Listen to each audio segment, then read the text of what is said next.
Hello, everyone. Welcome to the program. This is Thunder Politics live on Channels Television. I'm Sean Wakimale in Abuja. Before we get very deep into our major issues for conversation tonight, let's tell you what President Bola Tinubu and his counterparts, who are leaders within the West African sub-region, are up to. So today, the leaders within the ECOWAS sub-region have met in Abuja about the situation in Niger Republic, and they have come to a decision to sanction the military junta in that country, which has displaced the democratic rulership in that country. And so they have imposed sanctions, which includes no-fly zone, economic and financial sanctions, and also they have also given us direct sanctions to the families of the coup plotters. Take a listen to President Bola Tinubu and one of the leaders of the ECOWAS after that meeting. Commitment to democracy, peace, and prosperity is here resolved.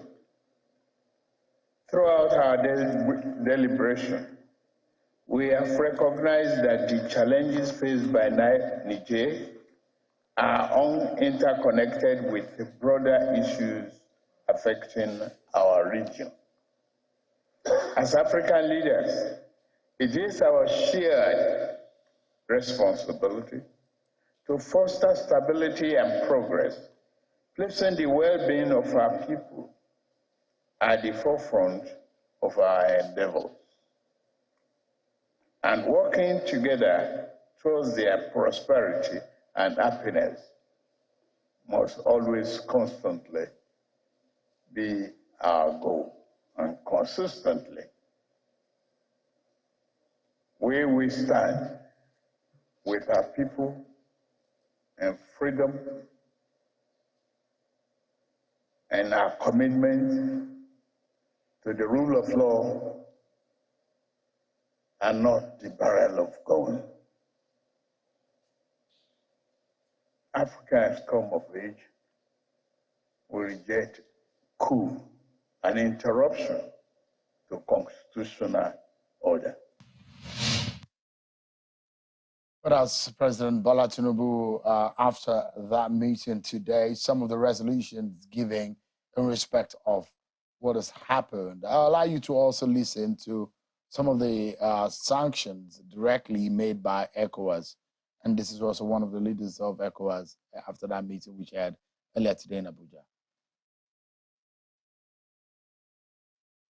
His Excellency President Mohamed Bazoum remains the legitimate elected president and head of state of the Republic of Niger, recognized by ECOWAS, the African Union, and the international community. In this regard, only official acts of President Bazoum or his duly mandated officials will be recognized by ECOWAS.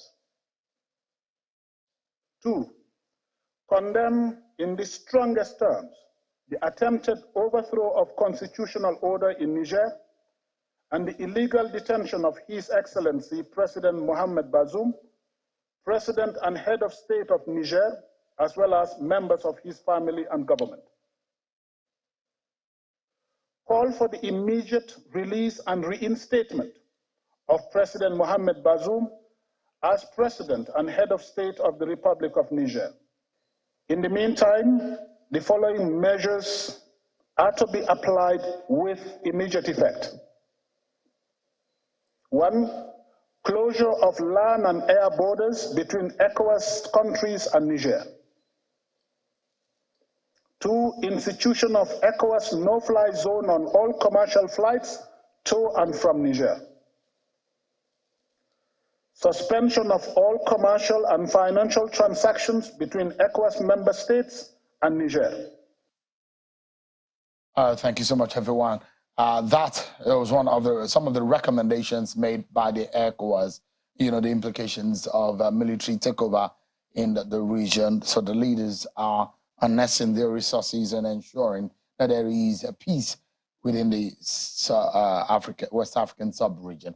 Let's get to what's happening on Nigerian soil, especially as it relates to some of the security situation. We will get there in a moment. Adamawa State, the governor there, has declared curfew, 24-hour curfew in Adamawa State following the violence which erupted following the attack on a Nema warehouse, where some irate young persons are saying, chanting, there is hunger in the land, and other kind of statement being made. The governor has since declared curfew. We'll be speaking with the deputy governor just in a moment. But let's check out what is also happening in respect of the Nigerian Labour Congress, which has decided that it will go ahead to demand a reversal of the decision of the federal government in removing fuel subsidy and hiking the price of petrol. The Nigerian Labour Congress called for a protest, and their meeting point will be at the center of Abuja, at just around the Transcorp Hilton Hotel in Abuja. That's where their meeting point will be on Wednesday, the 2nd of August. And they're going ahead with what they call a nationwide protest and demands that federal government should reverse some of these decisions and listen to the recommendations they made with the federal government team. Let's get some sense on what these mean. I'm being joined by our former president of the Trade Union Congress, Mr. Peter Esele, who joins us virtually. Thank you so much, Mr. Esele, for joining us. Give us an understanding. This kind of decision of the Nigerian Labour Congress, it does look that they are resolute in demanding. Last week we spoke with the president of the NLC, Mr. Joe Ajero, who said that the federal government should go back to where they were when price of fuel was at about 500, over 500 naira, and before the decision was made to increase the price to 610. What do you make of the decision of the Nigerian Labour? I think it's within their right to protest. It's within the right of Nigerian Labour Congress to protest about the price hike. And again, it's also within their right to bring to the attention of government the hunger in the land and the challenge that people are facing. So one of the things that is a result of this is that the Nigerian Labour Congress is trying to also bring pressure as a pressure group on the federal, state, and local government that they should do something about the hardship in the land. And there is hardship in the land. Things have been very, very difficult right now. And the only way they think that they can get this across to government is by protesting, and which I think is their right, and we should respect them for that. So there was a video that was surfaced earlier today when we see a senator pleading with the labor union to not go on these protests or any nationwide strike action, which the labor has described as final. But if you look at the possibility or the implications of a labor strike or protest at this time, where a lot of things have been impacted by the differentials in the price of commodities, just about any commodity that you can mention, what do you think is going to be the direct implication? Should Labour go ahead with this Wednesday plan? I think it's a very challenging time. But again, I'm not blaming the leadership of Nigerian Labour Congress or whoever is making that decision right now. Why I'm not blaming them is I think that the process have not been properly managed, also from the government side. And what I'm saying from the government side is that you were negotiating, and then subsidy have been taken off. So we expect government intervention in terms of how to make life a lot easier for the people. And then you also notice that there is no communication between the government, Nigerian Labour Congress, or the various trade unions at the federation level, and the Nigerian people. Because one thing you are expecting is that the Nigerian people will have an expectation. You have to give them hope that, okay, we are making these sacrifices right now, and this is what is coming. But what they have been inundated with is, there are three things you expect from a government. You have to have effective communication, and not just effective communication, you also have to have that you are walking through that communication, and then the body language is it. Now, if you are an ordinary man on the street and then you hear now that you are paying so much for transportation, and then the National Assembly is telling you that they are spending billions of naira wanting to get new cars for their executives, and then you also hear that, okay, they are spending another 70 billion naira or so to cushion the effect that they are that is coming to them. So what you have in all of that, at the federation level, I've been through that experience before, Ajero and the various presidents are under pressure from the rank and file that you have to do something. And what the government need to do is that the government need to do something to also show that they are working to bring down the suffering of the ordinary man on the street. But so far, nothing is happening. So they're making some proposition. For example, they're calling out their members and supporters of these idea to come out, join them at the Unity Fountain on Wednesday. The movement is supposed to begin at about 7 a.m. That's what Labour, NLC is planning. And they are asking for that the Bola Ahmed Tinubu the administration, they're saying that the primary purpose of government is enshrined in Section 2 of the Constitution of the Federal Republic, which is the fundamental objectives and directive principles of state policy, which is supposed to use the resources of the nation for the interest and welfare of the people. They're also saying that the government is insensitive and unrestrained resort to what they call neoliberalism. They're accusing the government of dictatorial tendency. And what they have asked is that they also accuse the government that there is some kind of flip-flop in the manner in which they have addressed the situation. Now, their demands are pretty much straightforward. They are demanding a reversal in some of the policy. And they're saying that some of these policies are suffocating Nigerians. What do you make of the demands and the position of Labour in the face of the fact that the federal government, NLC, NNPCL, for example, had said, look, the market forces will take over. The petroleum industry law, which has come into effect a few months ago, has also going to impact directly on who can determine the price of the commodity. Now, in terms of, I don't think what they are requesting is unreasonable. It's not unreasonable, but it's subject to negotiation. Now, if I was in the shoes of the government, what would I have done? First thing first, government would not have allowed Labour to get to this level. If you look at the rules of engagement that I expected government to have done, was immediately you are taking off subsidy, then you make your pronouncement about intervention. Cash transfer, that cannot work. And I'm hearing now you are going to do, states may likely do cash transfer. That too is not workable. Nigerians don't want cash transfer.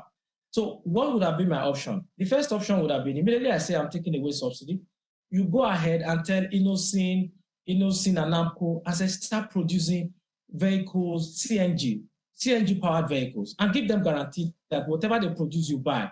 Then you ask Leyland, Peugeot, and Ashok, and say, okay, you do the intracity.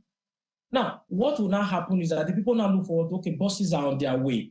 And when these buses are on their way, they are going to be powered by CNG. If they are powered by CNG, what will happen is that the transportation cost will be cheaper by up to 50% than what we are paying right now.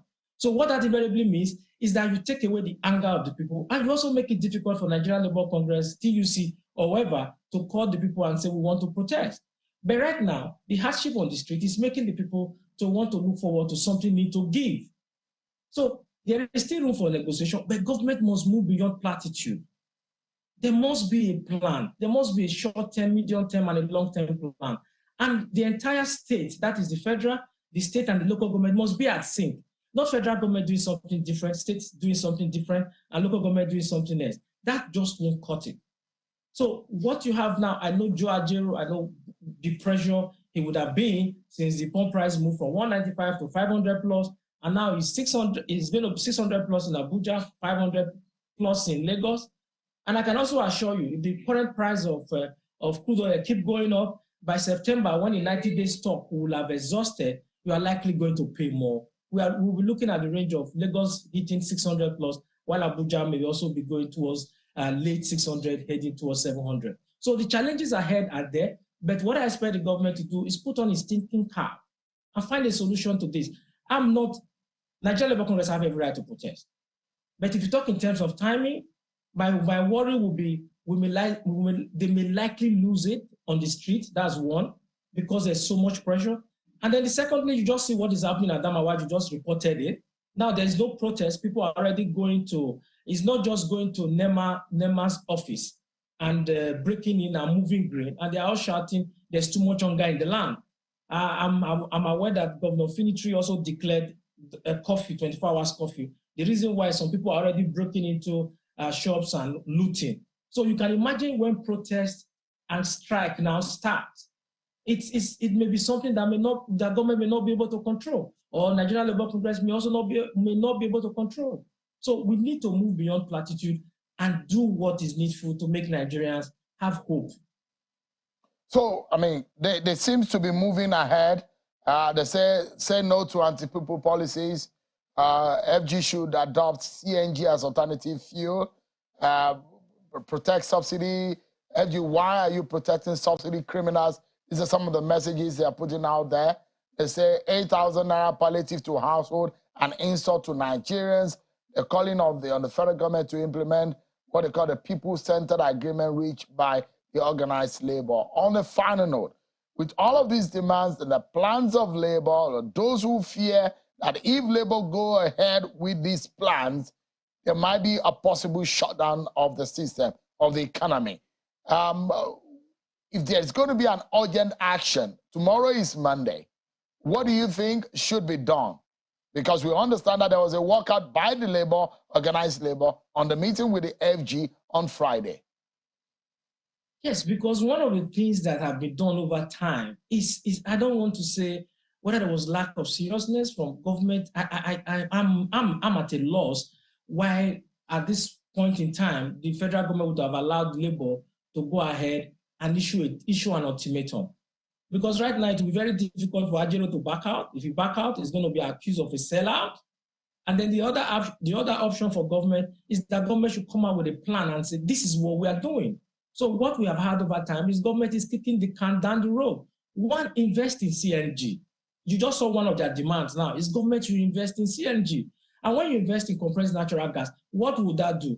Converting vehicles to CNG is that one, it will create more jobs. The jobs will come from fabrication. The jobs will come from dispensing, because the jobs will come from maintenance. Now, the economy needs stimulus. At the moment, there's nothing stimulating the economy. And at the moment, if you go everywhere you go, people are not happy. And I also have my worry about the protest, and I also have my worry about the strike. But the challenges now is that even the organized labor right now, the rank and file, will be up in arms against the leadership, that the leadership must do something. So the federal government have not done enough in allowing labor to go this far. Because when you move from 195 to 515, it actually boxed labor into a corner. The leadership couldn't do anything, because on the street, people were like, oh, let's have this subsidy taken away and let's see what will happen.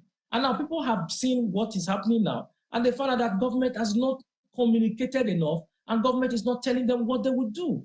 So right now, it's for government to now lay it out clearly. This is number one, number two, number three, and put timelines to when they will achieve all of this. And not just platitudes. Government should not only just talk the talk, government will walk the talk. Thank you. Mr. Peter Estella, a former president of the Nigeria Trade Union Congress, thank you so much for your insight, and hopefully that the right things are done so that a further escalation will not happen within the coming week. It's going to be a big challenge if some of these decision of labor goes ahead. Thank you so much indeed, Peter Estella, for joining us tonight. Thank you for having me. Yeah. Let's focus our attention now to what is happening in Adamawa State, where the governor, Ahmadu Fintiri, has imposed a 24-hour curfew on the state after hoodlums looted warehouses of the National Emergency Management Agencies. And that decision has made the government to declare the 24-hour curfew with immediate effect from today. The governor says the dangerous dimension in the activities of the hoodlums had assumed across the state capital as they attack people with machetes and breaking into business premises and homes, cutting away property. Let's speak now with the Deputy Governor. Your Excellency, thank you so much for joining us tonight. What exactly is going on? I mean, give us an understanding. Did this just happen spontaneously, Or how does this just emerge?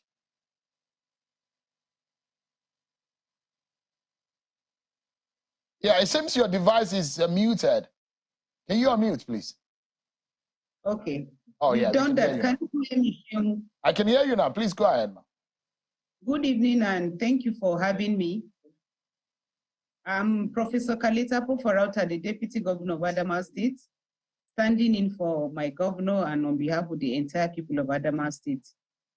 Well, what happened today is something that we don't think should have happened as a government. It's something that happened and is condemnable, and it's not acceptable to us as a government and as a people of the entire state. So I was asking earlier, how did this happen? Because we understand that it's not only one warehouse that this has happened. It happened at several warehouses. What can you tell us? What information do you have as to the escalation? How many places and how many spots? Did this happen across the state, or is just in the capital, Yola? Well, it actually happened in the state capital, even though we have a report of one other local government, that is Numan, one of the very close local governments to the state capital, where hoodlums broke into the government stores and warehouses and went away with some of the items that are stored there. So for now, we have about 2 warehouses in Yola and 1 in Numan that were broken into by hoodlums. They drilled holes on the walls of the warehouses and gained entrance, not actually breaking the doors of the warehouses. So do you imagine or think that from you, I can see pictures of you doing on-the-spot assessments of what is going on. From what you saw, do you imagine this could be some kind of an orchestrated plan attack by these people that have been described as hoodlums? Well, for now, the security agencies are on top of it, and they will tell us after unraveling whatever they find with the people that have been arrested. Some arrests have been made by the military, by the police, by the civil defense, and the people are being profiled. So I think we will wait to hear the profiles of the people arrested before we know the comments to make. But for now, we call them hoodlums. So if you look at it, this was happening spontaneously, or it was happening simultaneously, because one will imagine that this did not happen only in one center, only in one place, but this is happening to the NEMA warehouses. That's the National Emergency Management Agency's warehouses in Adamawa State. There must have been some thinking behind this for this to have happened just in one day, and it has escalated badly. Well, the stores we're talking about, Shehu, are along the same axis. The NEMA store and the state government store are within the same area, within the same premises. So the hoodlums gained entrance, like I said, from behind, drilled holes into the 2 stores and gained entrance and started taking away all the items that were there before the security people came around. So if you look at what is going on, how, I mean, our reporter reported that, reported that some of these persons were shouting, were chanting slogans of hunger in the land for the reason why they did what they did. Why do you think, well, what do you imagine? What are you hearing about because of their action for them to have looted this warehouse? Well, shown hunger and the challenges and the difficulties that Adamawa State citizens are passing through are not exceptional or different from what Nigeria as a general is passing through. And our citizens generally, I agree, are hungry, and there is a lot of hardship on the citizens. So Adamawa State is not an exception. And I can assure you that whatever you see happening in Adamawa State, there are a lot of other states that people are just having the same challenges.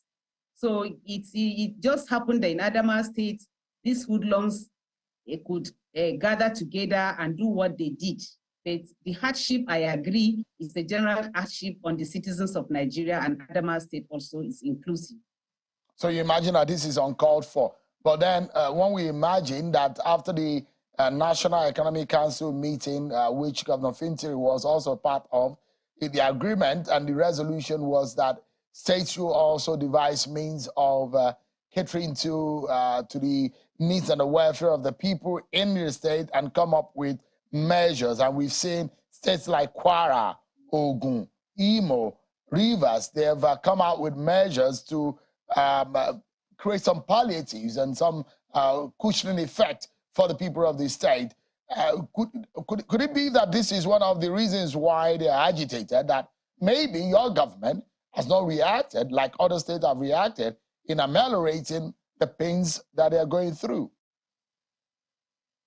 So in Adamawa State, as at last week, the government came out to announce openly to all the civil servants of the measures that government is taking to ameliorate and mitigate the hardship that our people are going through. And of course, palliatives are one of the measures. The government made a pronouncement concerning some maize, some rice, and fertilizer that will be brought into the state, which will be given to people as palliatives. And as I speak to you today, Shehu, the trucks are yet to arrive. I know that some people believe that these items are already in the government stores, they were hoarded, they were not shared, and that is why the hoodlums came after them. As I speak with you, the items for Adamawa State are yet to arrive. Remember that we are far away either from the from the federal capital, and if it is coming by road, most of our roads around here are not good. The trucks are not yet here. The government is making arrangements as at Friday to ensure that our warehouses where we have, we needed to clean up, we needed to cover up a leakage because it is rainy season so that we can peacefully receive these items. That was what the government was doing from Friday, between Friday and today. So the items are even yet to arrive. And the government is not mindful of the challenges and the difficulties our people are going through. And that is why some announcements were made, and every citizen, I am sure, must have heard what the government pronounced concerning the palliatives, and part of the monies that the government looked at it as what will be given to civil servants as some kind of allowance for this hardship, for the fuel subsidy hardship, for 6 months before that can be reviewed. That is already. But I mean, with what, in light of what is happening now, it means that delay can be dangerous. So how fast will the government of Adamawa State move now? You see that people are now irate. And I imagine that there might be consequences to the actions of people who have done this.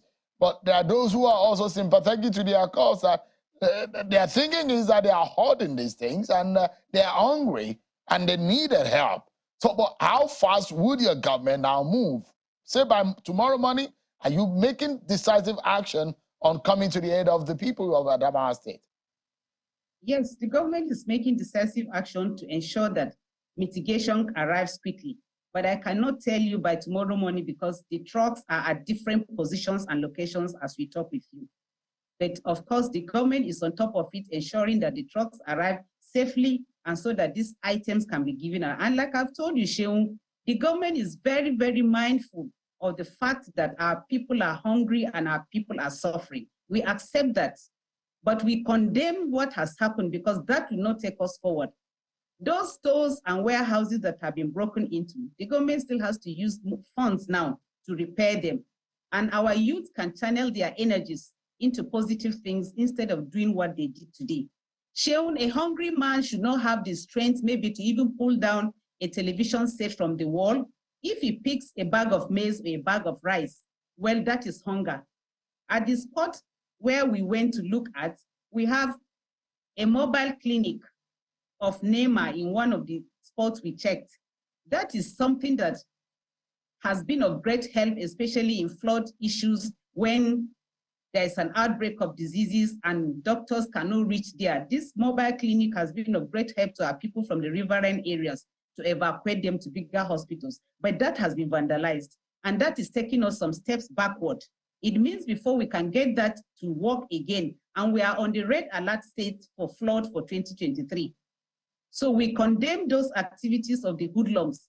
But I assure you that as a government, as soon as possible, and like I've said, because we are already on the plan of it, whether with this activity of the hoodlums or without it, government has already reeled out the measures for mitigating the challenges and the difficulties of our people. All right. And this will really push us to do it faster and much quicker. Yeah. So on a final note, Madam Deputy Governor, can you tell us, because now we understand that some relative calm has since returned to Yola and the state generally. Is the government thinking of relaxing the curfew, or what is the plan going forward? Well, we are taking an hourly review as we sit in Yola. Every 1 hour with the security chiefs, we are taking a review of the situation. And by early morning, in the hours of tomorrow, by God's grace, there will be a total review of the situation with information from our 21 local governments and the state capital. Then a final decision will be taken. Of course, we are mindful of the fact that our people are farmers, and this is the rainy season. We cannot keep them indoors for too long because we are agrarian by nature. Thank you so much, Madam Deputy Governor, Professor Futawa. Thank you so much indeed for your time tonight. And I do hope that you and your people will have a very peaceful and a very successful way to resolving some of these situations in your state. Thank you so much indeed. It's good to see you again, and I wish you the very best. Thank you so much. Thank you, sir. Well, be careful out there if you are in Adamawa State. There is curfew, and there are guidelines as to how things will have to go in that northeast state of the country. We'll take a break, everyone. When we return, I have a former senator, a former minister of works, who will be giving us insight into what could happen tomorrow in the Senate as President Bola Tinubu's ministerial nominees will be marching to the red chambers to get screened and grilled for the task ahead. Stay with me, everyone. We'll be right back. Thank you so much, everyone, for staying with us. Let's get back to the program now. And at the moment, we'll be looking at the ministerial nominees of President Bola Tinubu. It's transmitted 28 names to the National Assembly, the Senate precisely. And these people, 25% of them female, 75% male. 4 of them are former governors, and 2 of them are sitting federal lawmakers. And of course, we'll be seeing a whole lot of reactions trailing as they go tomorrow to now start their grilling with federal lawmakers in the Senate for the confirmation. Let's get some insight into what could come tomorrow morning from the grilling. I'm being joined by a former Minister of Works and a former Senator, Senator Adeshaye Ogunlewe, who joins us from our Lagos studio. It's good to see you, Senator Ogunlewe. Tomorrow, Monday, against the usual procedure of the Senate, they're going to meet, be in plenary to sit on the confirmation and the screening process of the ministers. But give us an understanding, these minister designates, what could we expect? Now, Monday, sitting on Monday, extraordinary, because usually they would have started their week in the plenary on Tuesday. What kind of grilling should we be expecting? Thank you for having me. Good evening, viewers. Well, let us classify these candidates into groups. There are groups that are members of the National Assembly before, senators and House of Reps members. To my mind, those one will get accelerated clearance because that is tradition and it's their privilege. They won't take time on them, they will clear them.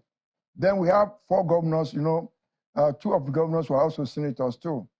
So they will also get accelerated clearing. So it depends, it's now left with those people who are totally new to the system. There are party members too, that Dr. Otu, and a few of them, those ones will also get accelerated clearance. Now, we now have people who have no lineage or linkage with existing system. They are the ones that will now be thoroughly, quizzed, so to speak.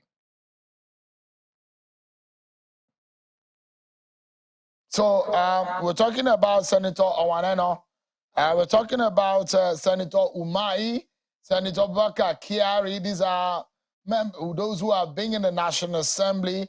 Also, Honorable Olubumi Tunjojo is also a member of the National Assembly, and equally former Honorable Onyejocha. These are those who have been in the National Assembly. So you imagine that these people will get some kind of accelerated clearance or confirmation. But do you imagine that some people may have some tough time? We saw in some other times the likes of Obatunde Fashola. He had a long conversation with the National Assembly. His own screening took a longer time than some other members of the nominees by President Buhari in their own time. But who are those you think might have some lengthy grilling process? I don't think there will be any need for that. These are party representatives. They've been cleared by the party. They've been cleared by security agents. The National Assembly have very little to do. And the time, the situation of the country may not warrant lengthy talking. We need people to come and be ministers so that the country can move forward. There is no need. All these people have been screened by the security agents. They have been also cleared by the party. And I know the president, he will have done his own work very well. It's going to be very smooth sailing for everybody. That's my prediction. If there is one person screening that you are looking forward to, who would that be? None. It's only, the manifesto of the party will be critical because we don't want ministers to dictate the policy of the party. The policy of the party is already enunciated in the manifesto of the party. That is the only question they should ask them, whether they are familiar with the manifesto of the party. I will advise them to read through the manifesto of the party, and then the National Assembly members, senators cannot ask them questions restricted to only the manifesto of the party. Don't allow them to formulate policy for the party. It's going to be disjointed somehow.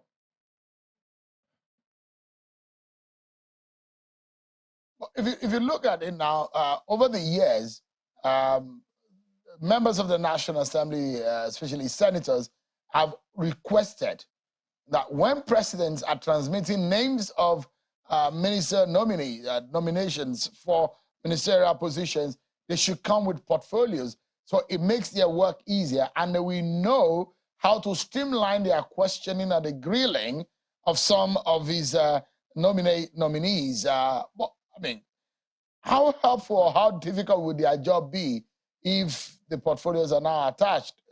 Evidently, it wasn't attached. Look, if I know how party system works, the Senate president, the deputy Senate president, the majority leader would probably have known, the portfolio to be assigned to these people. It's not going to be a secret thing. Parties it doesn't work that way. It's not only one person who will know why we pick this person, why we pick this person. There must be an idea of what the role they can play in this system before they were nominated. So it's not going to be difficult at all. And it's not going to be an issue. One can guess who is going to be where. And members of the National Assembly, the Senate President, the Deputy Senate President, and probably the Speaker or the Majority Leader, they will have known a little about the portfolio to be assigned to these candidates. So it's not going to be, they can have an executive section and they will have discussed this matter. It's a party thing. The party should not allow the opposition to take it over from them. It doesn't look like it's going to be an entirely a party thing, because this is not only APC lawmakers that are going to be grilling them. It will be a joint session. It will be in a committee of the whole. That means 109 senators, if possible, in the exception of one of the nominees who is also a sitting senator, Senator Dave Umahi.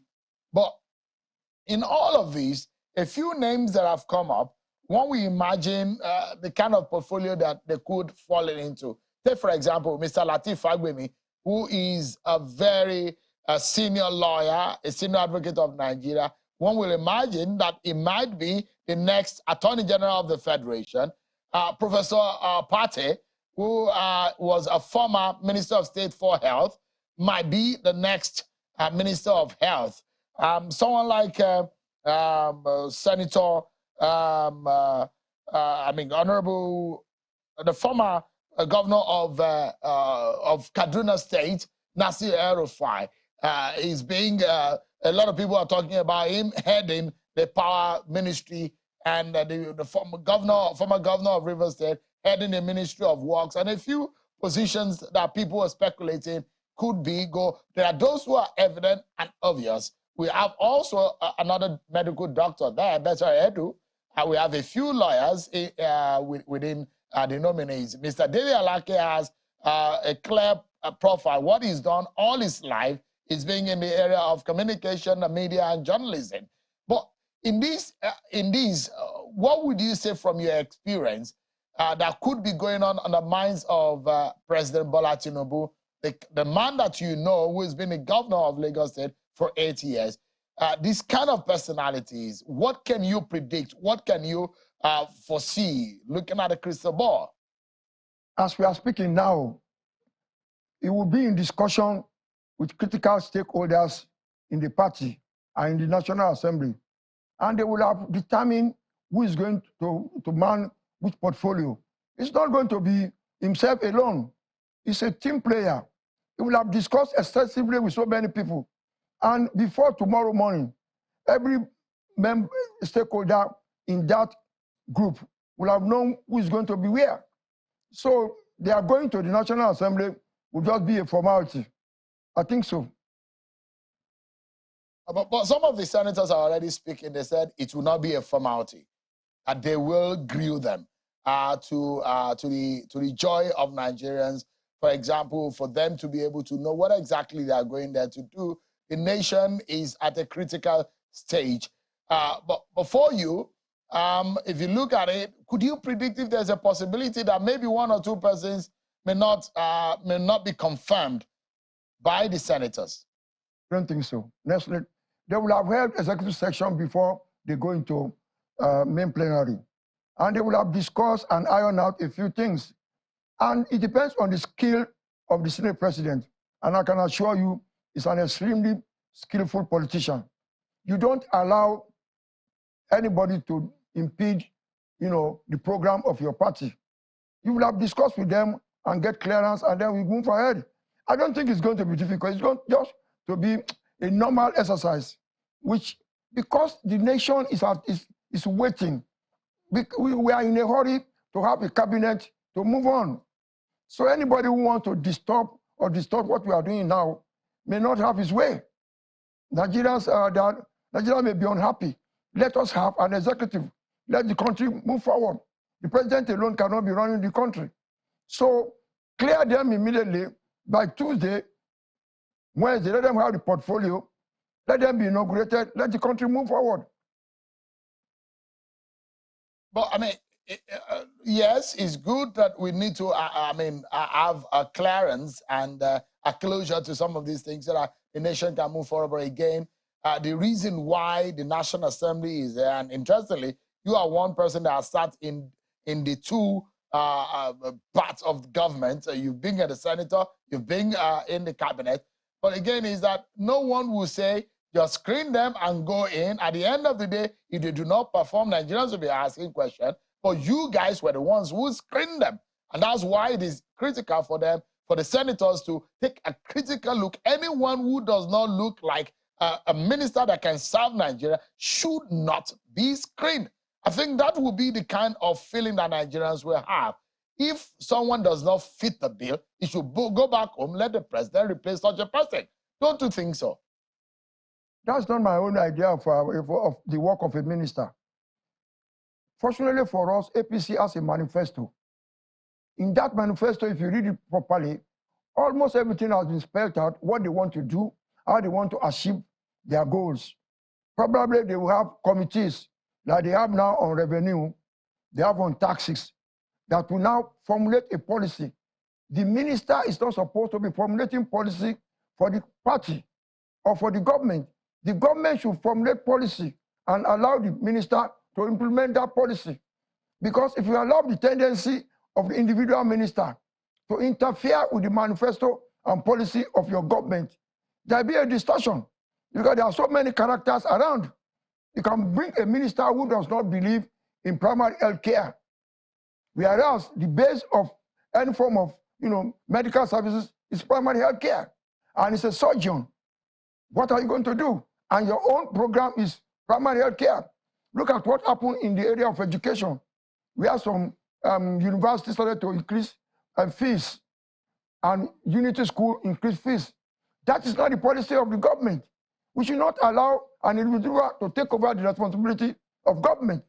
Government policy must be adhered to by the minister, not the minister to dictate the policy to government. You embarrass that government. Government is saying university education is free.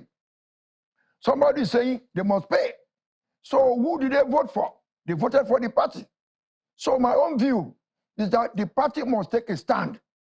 This is our policy. This is what we want to do. If you have a different view, you can go out and go away with your different view. This is our manifesto. This is what we must abide with. And this is our policy. And our policy must be sacrosanct.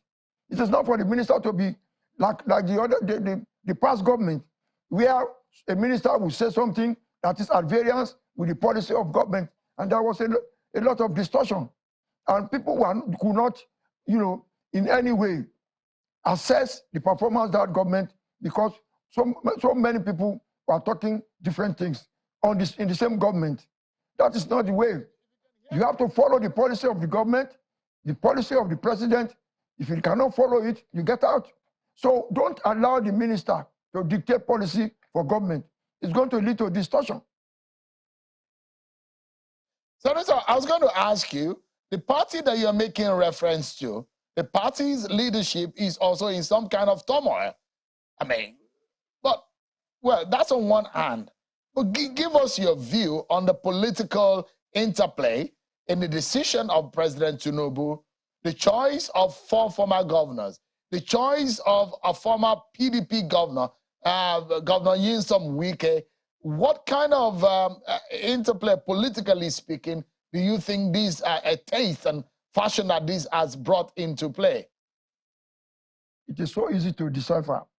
If you are following the trajectory of the development that accumulated in the last election, you will know the role Wike played, and you must give him a compensation for that role. Do you know Umahi or something from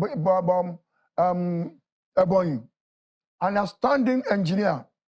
Look at what he did in Ebonyi, in Abakaliki. And he's somebody that must be encouraged to participate at the federal level so that he can replicate whatever he did there in the Ministry of Works or National Planning. So everybody, or El-Rufai, El-Rufai's role during the primary of APC. Or Bagudu, everybody participated actively in the success of APC, whether we are in opposition or not. Like the person in Oyo was able to make sure that PDP did not, have it easy. So everybody let me played ask a role. Senator, yeah. So let me take you up on this quickly. The big question here will be performance. President Buhari's template, like those who work under him will say, is the kind of person that he will allow you to try out whatever you want to do. But those who have worked with President Tinubu will say, look, he's not the kind of person that has too much of a patience if you don't perform. Nigerians are also very impatient. There hasn't been any very strong process or system in ensuring that ministers are judged by their performance. What kind of system should be put in place to ensure that if you do not perform, you exit. Good government policy. The government must make sure that they identify the policy properly. It is not for the minister to determine the policy of government. The party must participate actively in what any minister is doing. Don't allow a minister to mess the party up. If he does so, remove him and let him go away. The party must have a program. The party must have a public policy. Is it welfareism? Is it capitalism? Do you want to concession some property? Do you want to sell them? You must articulate whatever you want to do as a party, as a government. That is what you give to the minister to implement. And it is the president, I know very well, all these things he will do overnight himself and give it to you to implement. He will not allow you to mess him up. Definitely not. Because so many people have access to him. If you are not performing, he will know. It's not he will not remove himself from public gear. Anybody, even the smallest body on the street, will have access to him and tell him, this minister is not performing. And he will take action immediately. He's not going to stay behind and say, go and talk to the chief of staff. Go and talk to the secretary of the government. All right. Everything. You'll be Senator Adesheye Ogunlewe, a former Minister of Works and a former federal lawmaker. Thank you so much for the insight that you've given. A lot of Nigerians will be watching and waiting for the screening process, which will commence tomorrow morning. And we'll be keeping tabs on that. Stick to Channels Television. We'll be bringing you details of how that screening goes. Thank you so much indeed. For the candidates, best of luck. Thank you. But that's our show for tonight, everyone. Many thanks for watching. I'm Sean Akimale. Enjoy the rest of your evening.